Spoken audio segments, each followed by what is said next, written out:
Welcome to the table. Now, with tons and tons of games coming to Kickstarter and other crowdfunding sites every single day, what about a game sticks out to you that makes you want to back it?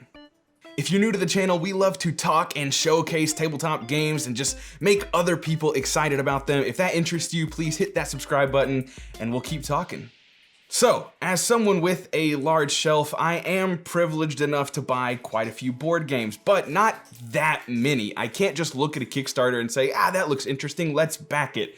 I've probably only backed 10 Kickstarters in my whole life, maybe 15 or something, but not a lot. I think right now I have the most back that I ever have before in my entire life, and that's still not that many. In fact, I've got my list of all the games I've ever backed past the $1 tier that we'll talk about at the end of the episode. But what entices me about a game to jump in and actually back? Because with a budget and a family and plenty of unplayed games, I'm not someone that just willy-nilly decides to back everything left and right.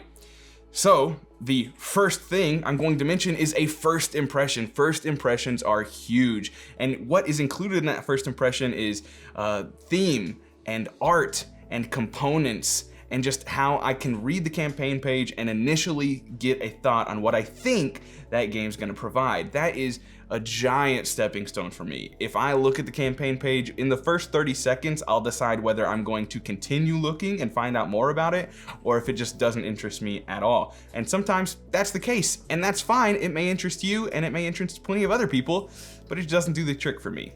That is the first thing. I will look at that page and just initially scroll through, find some buzzwords, find some pictures. If there's pretty art and components, that draws me in. Past that point, second thing I look at is price. I mean, if it's just ridiculously expensive or shipping costs as much as the game, that's a big turnoff. I'm not gonna continue looking into that. There's nothing wrong with expensive games, but for me personally, I have to keep my budget down a little bit. Now, one of the first games I backed was Aeon Trespass Odyssey, which is not a cheap game. And I obviously did that, right in the start of the hobby. If that came out tomorrow, I'm not quite sure if I'd actually back it. Maybe I would, but I'm not sure. And so it's one of those things that as you get more into the hobby, you'll probably either tighten up your spending or loosen up and let go. And that's fine, but price may not even be that important to you. But for me, I need to be aware of how much something's gonna cost, as well as the value it's gonna give me. Next is availability. Is this game coming to retail? And if so, is it likely to be cheaper, or is it gonna be hard to get your hands on? Because that's a huge thing with Kickstarter. Everyone knows about FOMO. It's the big fear of missing out. If I don't back this game today and it goes off Kickstarter tomorrow, I may never get this game or have to shell out bukus of money to get it. And that is a thing. There are plenty of games that come out on Kickstarter that then don't make it to retail or have one print run and are sold out forever and cost 3 times as much.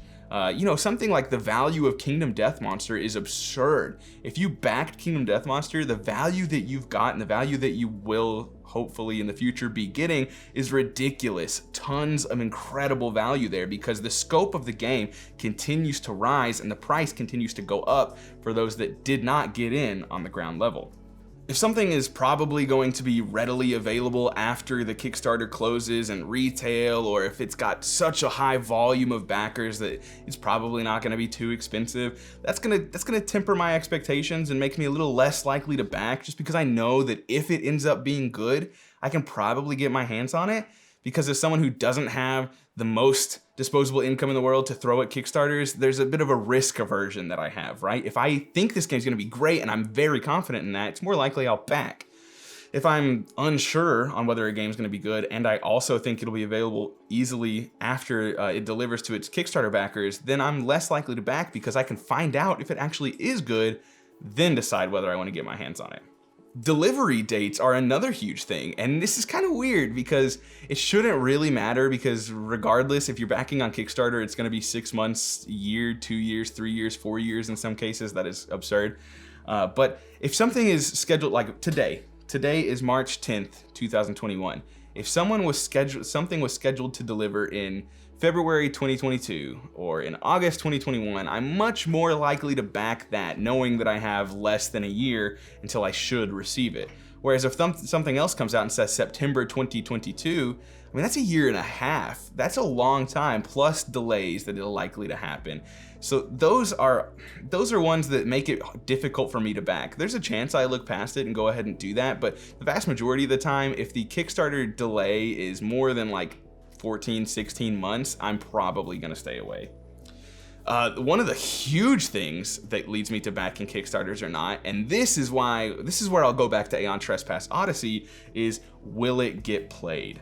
I think when I backed Aeon Trespass Odyssey, I was knee deep in a Gloomhaven campaign with my roommate. I was playing Kingdom Death Monster and even Madara and stuff like that. And so that was just high on my list. Gotta back this game because I'm definitely gonna be able to play it. Since then, we've stopped playing those kind of campaign legacy type games. And if one were to come up now, I'm less likely to back those legacy type games than I used to be, and I'm more likely to back those one-offs so I can get to the table with family and friends, play and get a full experience, and come back again and again. That's a huge one. If I don't think a game's gonna get played, I'm not gonna sit there and spend $80 and a year and a half of my time waiting for it, because at that point in time, it's just an investment. If I can sell it for more than what it's worth, great. If it looks awesome on the shelf, great. But probably not gonna actually get any playtime out of it. And that's big to me these days. It used to be less so. I'm getting more and more strict on if a game's not gonna see the table, I shouldn't probably own it.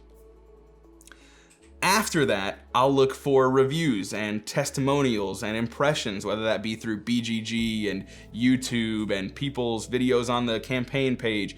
I typically have an idea of whether I want to get something before looking at them, but if I'm on the fence or if I'm just real invested and want to get excited, I'll absolutely check out the content creators that have made content for this game. And that's a good way to push you over one side of the fence, right? If I'm on the fence, usually a playthrough or a few different impressions with differing viewpoints will push me to one side, to back or to not. That's not one of the first things I look at, but that certainly is something that comes into play.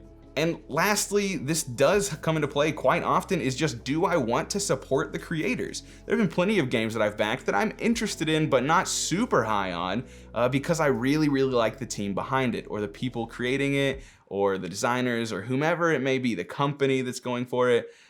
That's a big draw to me, is just that I can support people where I like what they're doing. This game may not be something that's super for me, but if I really like what they're doing, I might just back it and support it just because. This kind of comes in opposite ways too. For example, I think the Everdell collection that just popped up on Kickstarter is an incredible value. If you want to get into Everdell, now is the time. For me, I've played it once and I'm not that high on it, and I also just don't really care for what Starling Games has done. I'm not gonna get into that right now. You can Google it yourself if you want to, but I don't really want to support them. I know there are a ton of great people behind Everdell, but I want to kind of stick away from that. So that is enough of a reason, though, although it's incredible value, I just don't really feel the need or the pull and the desire to actually go ahead and back that game. That's ultimately what gets me excited, what gets me to press that back button, spend money, and wait a year or more to get a game. All those factors kind of combined, added together, and then stretched out and figured out to decide which one I need to back. Now, just for transparency purposes, I'm gonna run you through most of the games that I've backed. This does not include the $1 levels, and really, stick around, there's not that many. So the first game I think I ever backed on Kickstarter past the $1 level was Aeon Trespass Odyssey. Again, if it came out today, I'm not sure I'd back it, mostly for the will it get played thing, but also for the price, and also there's no real first impressions that I'm aware of. Then is Frosthaven. Now, it fits in the same realm as Aeon Trespass Odyssey, but because I've played Gloomhaven, and because I trust Isaac Childers, and because Cellafair is an excellent company, I am far more interested in backing that, and would still back Frosthaven if it came out today, because I've seen the product, I've played the product, it's one of my favorite games in Gloomhaven, that is. I've played Gloomhaven. But Frosthaven is just a new iteration of that. I know what I'm getting into. I know it's going to be good, so I'm not scared to back it. It's that risk aversion coming into play. I'm not afraid of Frosthaven, not working out. I think it'll be great. Then Steven Universe. This was a tough one for me because I had heard quite a few negative things about Cryptozoic. I really didn't look into it that much, but it just tempered my expectations. I've heard that, the games aren't that great, and I've heard that Steven Universe is pretty good, although it overstays its welcome, but it was mostly a thing that I actually just purchased for my brother. The theme, that's a big draw for me, and that first impression, right? I saw a Steven Universe board game, and that was almost all it took. I was looking at the price and I was checking it out to make sure it didn't look like a complete abomination, and it looks like a pretty good game. So I backed it for my brother. We haven't actually played it yet. I think it's there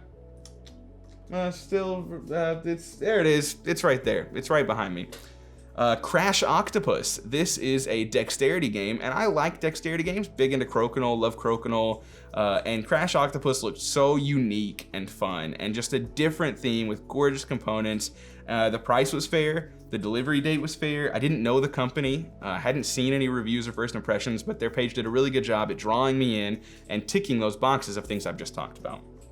Kabuto Sumo, another dexterity game, and this is kind of the one that I wanted to support the creators. Not only did the game look good, I probably would have gotten this either way, but the creator, the name is Tony Miller, the creator, actually made this game with his son as basically a game for his son, and that's such a good story. The game looks good, it looks quality, I know the people behind it, good price, good delivery date, good art, good components. It was everything that ticked boxes for me.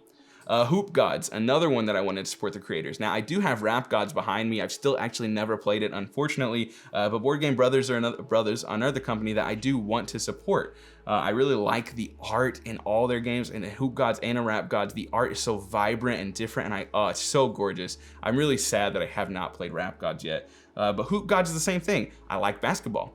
I like two-player games. It's creators that I like. The price was fair. The delivery it looked good. The price was, I already said the price was good, but the price was good. Everything really ticked those boxes. Same concept. Core Quest, really all three of these are that support the creator mark. I actually didn't know Dan Hughes prior to this. I know he's been involved in the games community for a long time, but just the story of him making a game with his daughter that was a passion project, a fun lockdown experience that turned into something much, much bigger. And I have 3 daughters. My oldest is 3 and my youngest is 3 weeks, but I still think that I'm gonna get that to the table sometime soon, and I couldn't pass up on an opportunity to get Core Quest. Three Sisters. I don't know the people behind it, but I know they made Fleet the Dice game, which I've played once and I really liked. I like roll and writes. They're probably one of the more thinky roll and writes that I've had the opportunity to play. But one of those things, I know I've played a game from them in the past. I've heard really good things about Three Sisters.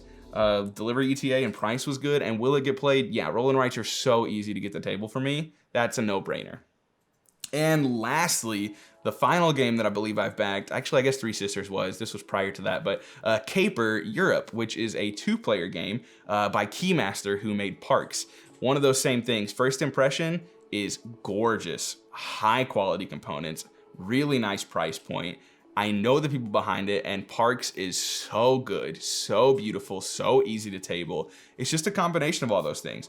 I'm pretty picky when it comes to backing. If you haven't found that out, I'm starting to back a little more, but I'm still being quite picky on what I think will actually get played. There's quite a few that we'll probably talk about in an upcoming video that I haven't decided on, and I need to in the next week or so before they end. Lots and lots of excellent games out there on Kickstarter today, but I gotta be on a budget. I can't go back in every single thing.